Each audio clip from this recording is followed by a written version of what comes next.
सुबह की पहली चाय आप अपने घर में लगी हुई तुलसी के साथ आरंभ कर सकते हैं। तुलसी इस सर्दियों में आपके और आपके पूरे परिवार को छोटी मोटी कई तरह की बीमारियों से सुरक्षित रखेगी। अब मैं इस तुलसी को पत्ते को अपनी चाय में डाल के पीऊँगा और आप भी ऐसा कर सकते हैं। बड़ा मुश्किल होता है आयुर्वेद के साथ जुड़ने पे, बट इतना मुश्किल नहीं है।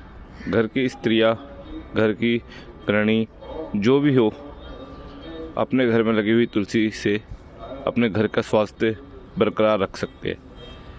ये छोटे से तुलसी का पौधा जिसमें 2, 4, 5, 10 पत्ते डेली नियमित रूप से तोड़ने पर अपने परिवार को आप अच्छे से चाय पिलाइए। आयुर्वेद के साथ जुड़िए। बहुत ही सुख है इस आयुर्वेद की चाय में। धन्यवाद।